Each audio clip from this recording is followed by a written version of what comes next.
बिस्मिल्लाहिर्रहमानिर्रहीम। अस्सलामुअलैकुम वरहमतुल्लाह वबरकातुह। मैं आप सबकी बहन, बेटी, दोस्त। आज की वीडियो एक ख़ास सोच के बारे में है। दुनिया के अंधेरे और कब्र के अंधेरे का फ़र्क, और वो रोशनी जो सिर्फ हमारे नेक अमल से ही मिलती है। ये वीडियो सिर्फ सुनने के लिए नहीं, महसूस करने के लिए है।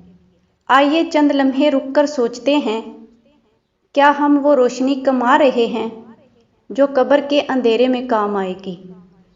आप सबसे गुजारिश है कि वीडियो को मुकम्मल देखें, दिल से सुनें और अपने दिलों में ये रोशनी जगाने की कोशिश करें।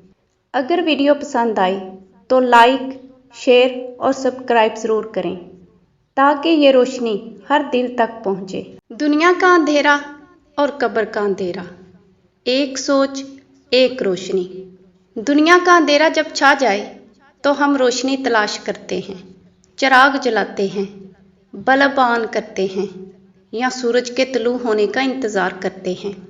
ये अंधेरे मादी होते हैं, नज़र आते हैं और हम जानते हैं कि किस स्विच से रोशनी ऑन होगी। लेकिन कब्र का अंधेरा, वो ना बिजली से दूर होगा, ना सूरज की रोशनी वहाँ पहुँचेगी। वहाँ सिर्फ एक ही रोशनी होगी, नेक अमाल की रोशनी। दुनिया का अंधेरा हम इल्म, रोशनी और किसी के साथ से दूर कर सकते हैं, लेकिन कब्र के अंधेरे को हमारे नेक अमाल ही दूर कर सकते हैं। कब्र का अंधेरा, जहाँ सिर्फ तन्हाई होती है और हम होते हैं, उस अंधेरे को दूर करने के लिए हमारे साथ नेक अमाल का होना ज़रूरी है। दुनिया में अगर किसी को दिया जलाकर रोशनी दी तो वो रोशनी कब्र में अल्लाह तेरे लिए नूर बनाएगा।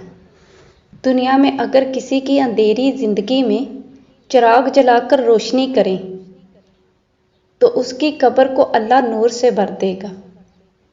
दुनिया में अगर किसी का बोझ हल्का किया तो कब्र की मिट्टी भी तुझे दबा ना पाएगी। दुनिया में अगर किसी की आंख का आंसू पहुंचा तो कब्र में फरिश्ते तेरा खौफ पूछ देंगे। दुनिया के अंधेरे में लोग साथ देते हैं, कब्र के अंधेरे में सिर्फ अल्लाह का साथ बाकी रहता है।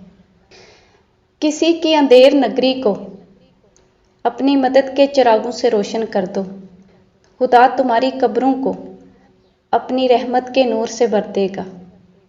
क्या हम अपनी कब्र को रोशन करने के लिए नेक अमाल इकट्ठे कर रहे हैं? सोचिएगा ज़रूर कि हमारी झोली में कितने नेक अमाल हैं। हमारे दाएं हाथ में नेकियां हैं या बाएं हाथ में बदी। हमारे कंधों पर बैठे हुए फरिश्ते हमारे बारे में क्या लिख रहे हैं? सोचिएगा ज़रूर।